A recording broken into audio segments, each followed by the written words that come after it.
The Honest Man and the Farm's Secret. In ancient times, there lived a man who never told a lie. He was a loyal advisor in the court of King Arthur, and after a lifetime of service in Camelot, he had grown old. His counsel was highly valued.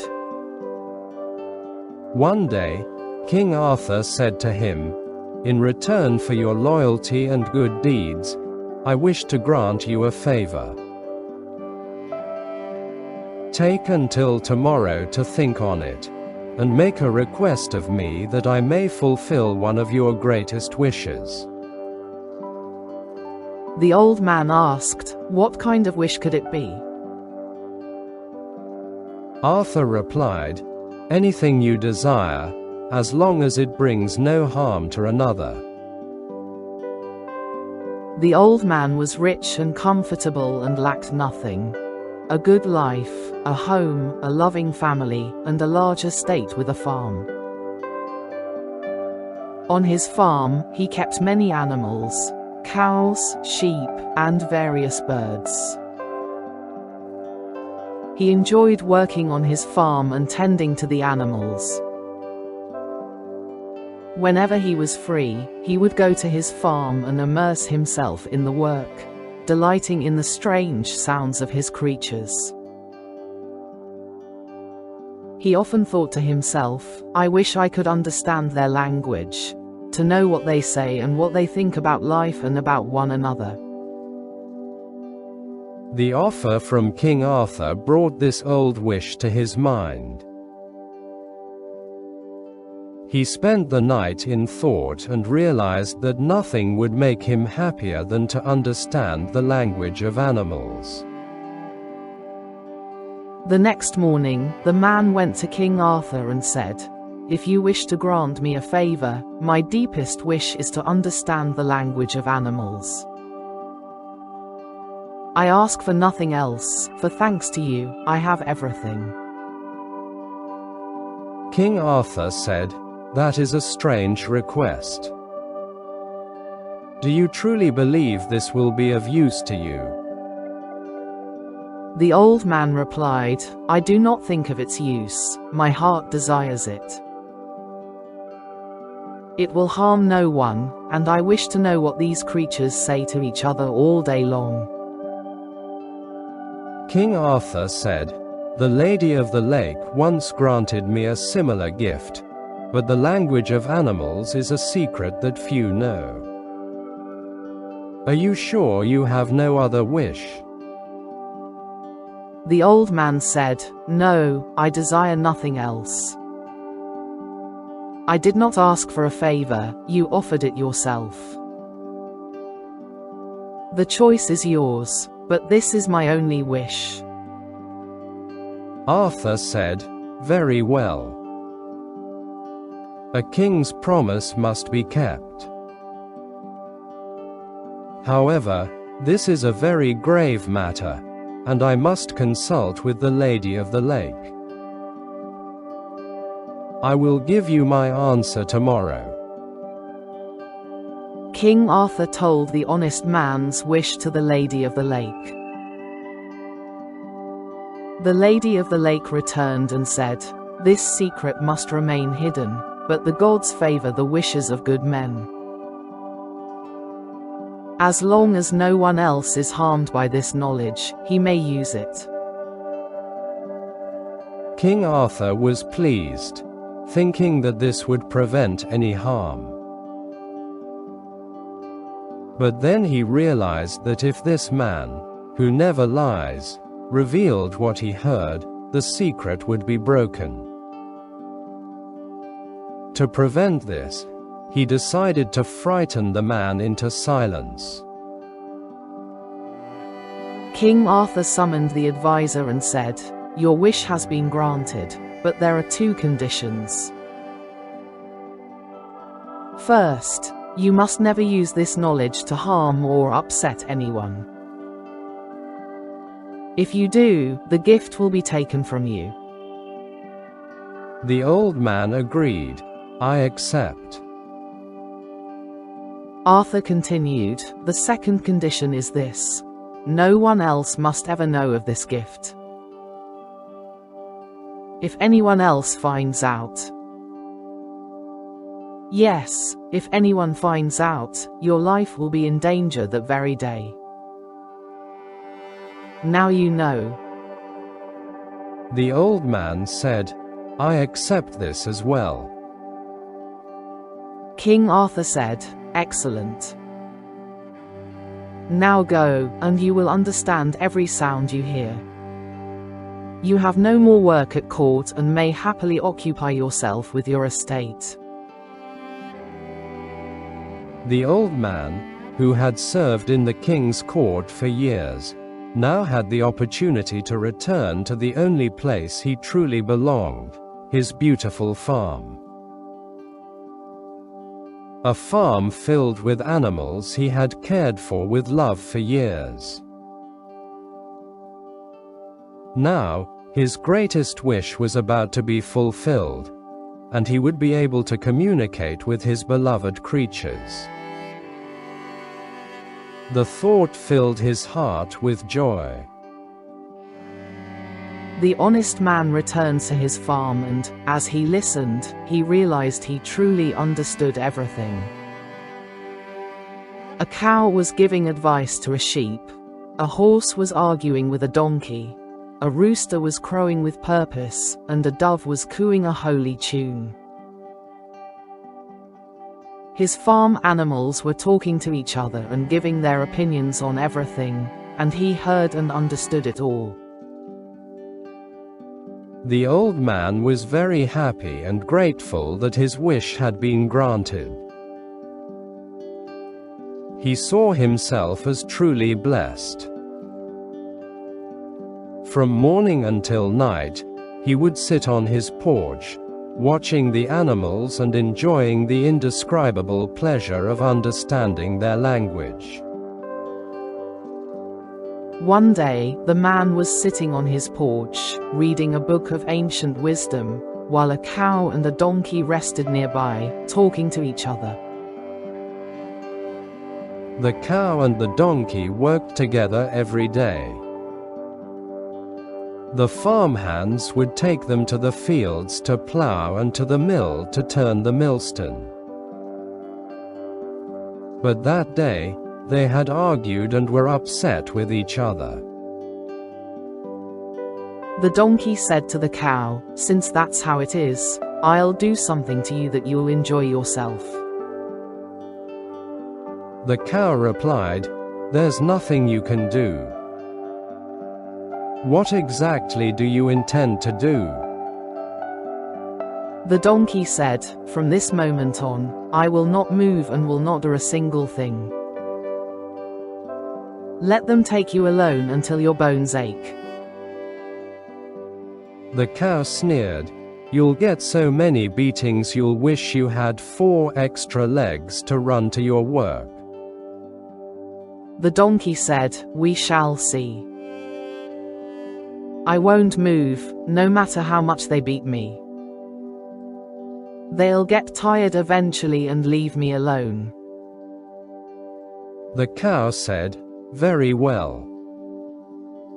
It's you and me. We shall see." The donkey said, "We shall see.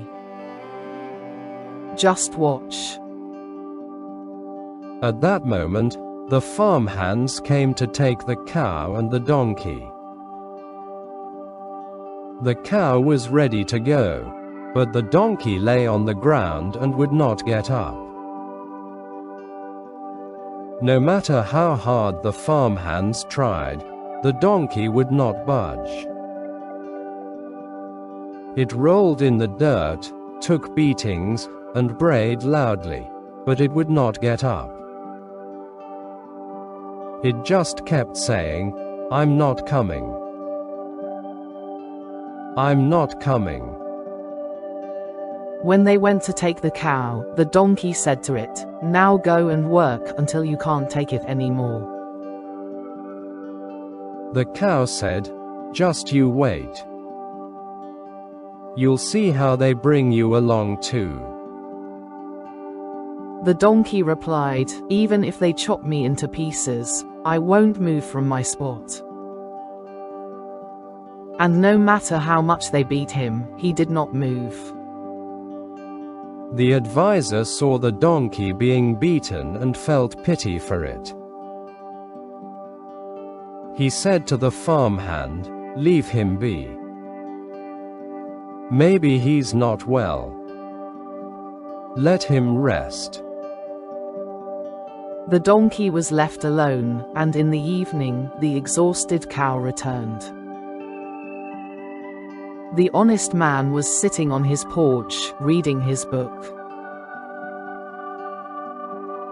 His wife was also there, looking at herself in a mirror. When the cow entered, it said to the donkey, "You were mean today, but fear the consequences of your actions. Tomorrow I'll show you." The donkey replied, "For now, I've had my revenge on you. As for tomorrow, God is great. Today, even my master took my side. It seems he likes lazy ones." The advisor heard this and laughed out loud. His wife, who saw him in the mirror, asked, "Were you laughing at me?" He said, "No." His wife replied, "Then what are you laughing at? There was nothing funny here." He did not answer. He said, "My dear, my laughter was about something else." His wife said, "What was it about?" He said, "Nothing, it just came to me." His wife replied, "No, you never laugh for no reason.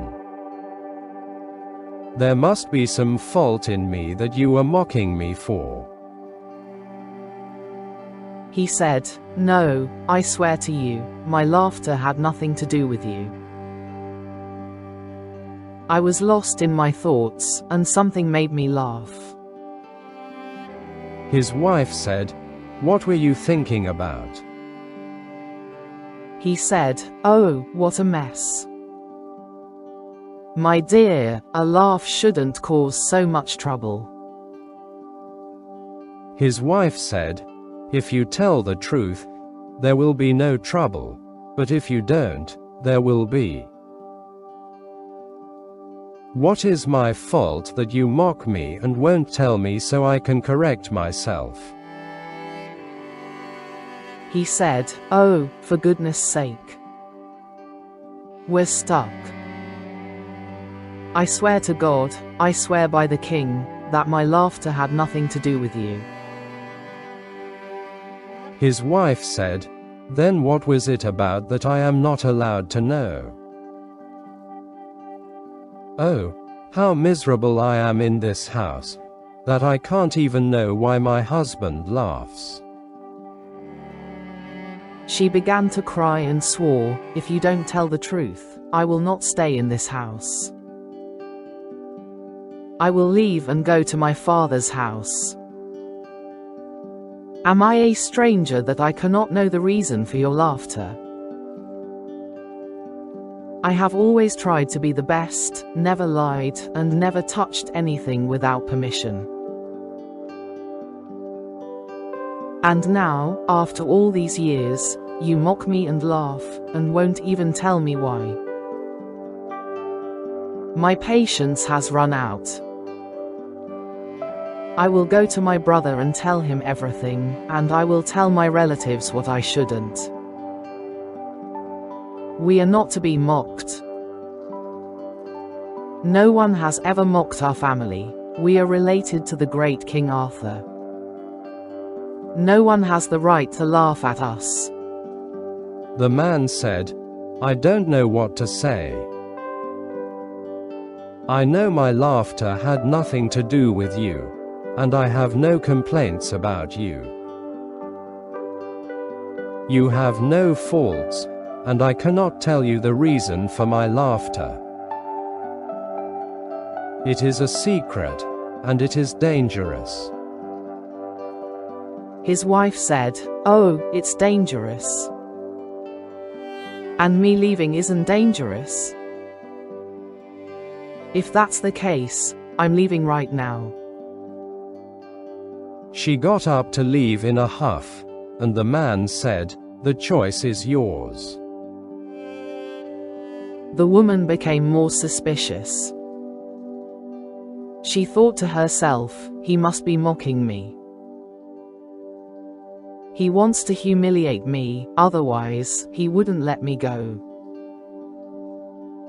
She felt worse and said, "No, this won't do. You must tell me what my fault is, and if you don't, I will go to King Arthur and tell him that you mock me and whatever else is necessary." This woman was from a noble family and was also related to King Arthur.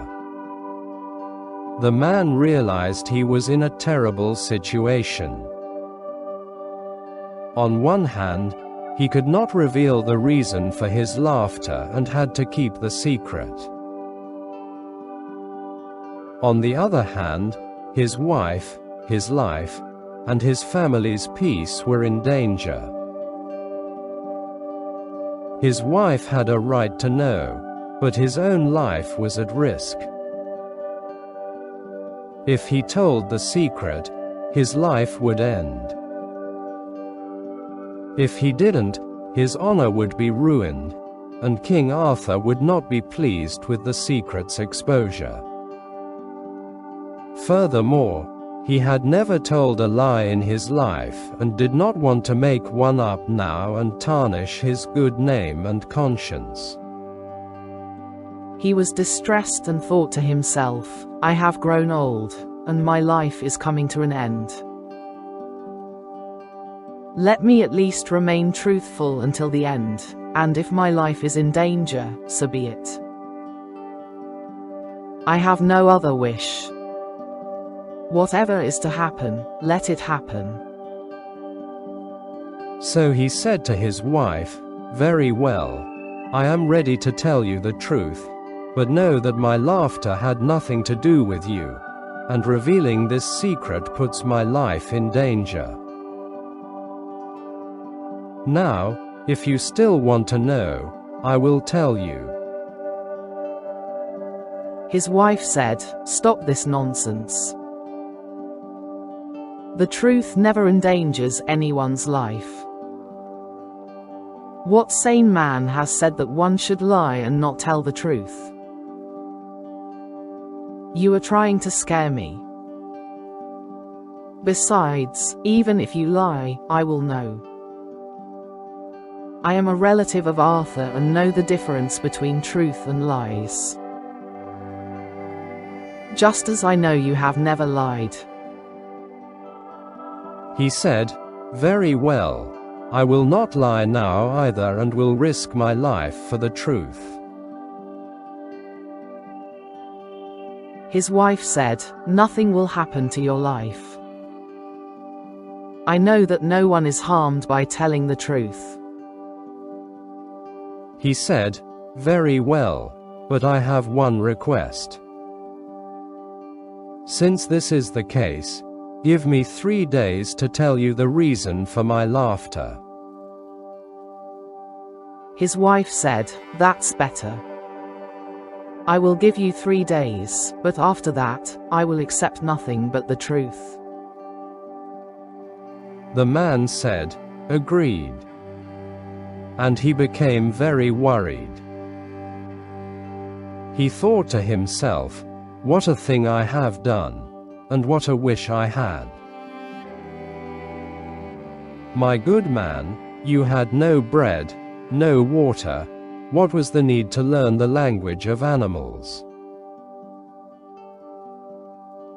The man became very sad, and during those 3 days, he put his life's affairs in order, told everyone his last wishes, and wrote his will. He thought to himself, "No one stays in this world forever, and I am very old. It's all right. Let me remain truthful until the last moment." 2 days passed, and on the third day, the sad and distressed advisor was sitting on his porch, listening. The donkey, the cow, the dove, the rabbit, the sheep, and the other animals were all near the porch and were upset about what was happening. At that moment, a few hens came from the garden, and a rooster followed them happily. When he reached the porch, he flapped his wings, stretched his neck, and crowed with a loud and strong call. Then he attacked the hens and made a ruckus. The other animals scolded the rooster, saying, "Don't you see that our master is upset about this matter and is on the verge of leaving? And now you come here and make a scene? A little fairness is good. Look at our poor advisor, how helpless he is in his trouble." When the advisor heard this, he felt sorry for himself and began to cry, thinking how miserable he was that even the animals felt bad for him. His wife was present and asked, "Why are you crying?" The advisor said, "This weeping is also related to that laughter. Now go about your business. This evening is our appointed time, and you will understand everything." The rooster crowed again, flapped his wings, and started a fight with the hens. The donkey and the cow scolded the rooster and said, "What a bad rooster you are. Our poor master is crying, and you are making a scene." The rooster replied, "This is our master's own fault. He is weak. He is incompetent to sit and cry because of his wife. He is not miserable. He is just a fool. He should have given her a proper answer from the very beginning." His wife couldn't have complained about him laughing in his own house. "I am a rooster, and I manage a few hens better than this man manages one wife. If I were in his place, from the moment I laughed, I would have picked up a stick and told her it was no one's business if I wanted to laugh. Then I would have said I was happy to have such a good wife. I would have played both sides, and the problem would have been solved without lying. If this man hadn't been incompetent from the start, he wouldn't be forced to cry now. A man who doesn't know how to speak and is afraid of his wife is better off being sad. But I, who put my hens in their place with a good beating, why should I be sad?"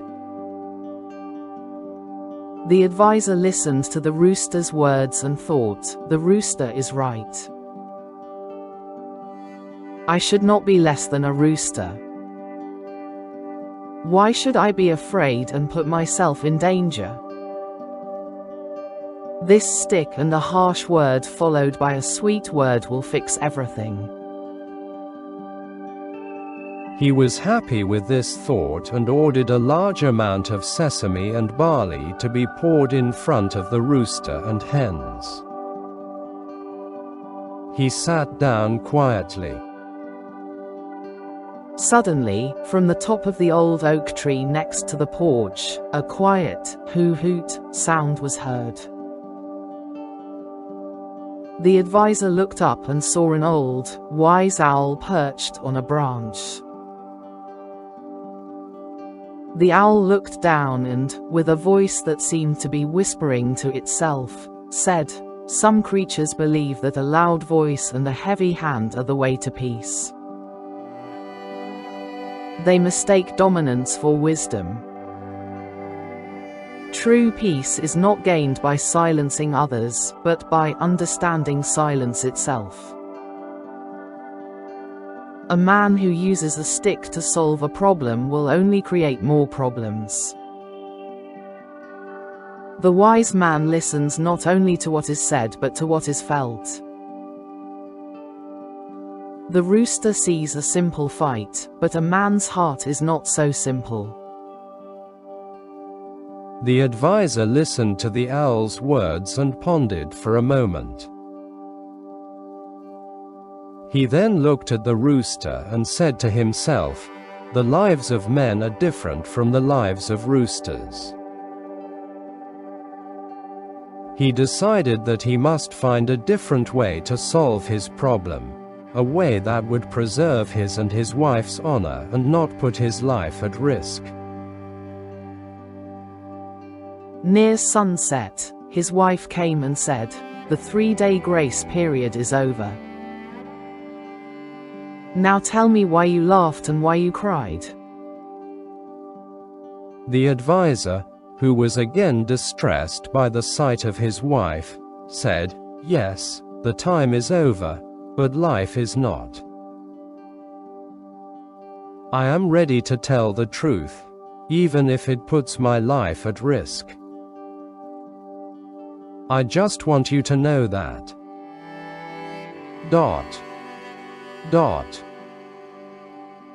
His wife interrupted him and said in a more serious tone, "My patience has run out. Do you think you can scare me with these words? I gave you 3 days, and you gave no answer. Now I must hear the truth, or I will go to the king right now. If you think you are mocking me, then tell me what you were laughing at." The advisor looked at her with sorrow. The rooster's voice echoed in his ears. A man who doesn't know how to speak and is afraid of his wife is better off being sad. In that moment, he was caught between his wisdom and his pride. The calm voice of the owl was also in his mind. True peace is not gained by silencing others, but by understanding silence itself. But the pressure of the moment made the rooster's proud words stand out more. Anger and despair boiled inside the old man. With a sharp look at his wife, who was no longer willing to wait, he said to himself, "The rooster is right. I should not be less than a rooster. Why should I be afraid and put myself in danger?" He was now enraged, and he raised the stick he had in his hand and hit his wife on the arm, saying in a harsh voice, "Then if you want to complain, complain about this stick. Isn't a laugh enough of a reason for complaint?" His wife was shocked and recoiled. "What kind of behavior is this? You have never been like this before." The advisor, filled with regret and shame, calmed down and said, "I wanted you to have a reason to complain. A laugh was not a good reason for all this trouble. Laughter comes from happiness. That day, I was happy to see your face. Today, I was sad because of your harshness. I will not say another word about laughter or tears. If you laugh or cry, I will not find fault. One should not make sorrow and grief for oneself over small things." His wife replied, "You are right. I complained, but I have no real complaint. Now that this is the case, it is better that I am always happy and laughing." Both of them laughed. The children, who had just arrived, also laughed. But after that, no matter how much the advisor listened, he no longer understood the language of animals. He was surprised and went to King Arthur to ask for the reason. King Arthur listened to the story and said, "That is true, but we had two conditions. Do you remember?" The advisor said, "I remember. First, that I not reveal the secret, and I did not." Arthur said, "You did not reveal it, and you saved your life." "Good. And the other?" The advisor said, "The other condition was that no one be upset by this knowledge." Arthur said, "And with that stick you hit your wife's arm, one person was upset, and the gift was taken from you." The man said, "Oh no, I learned that from the rooster." King Arthur said, "But the lives of men are different from the lives of roosters." The end.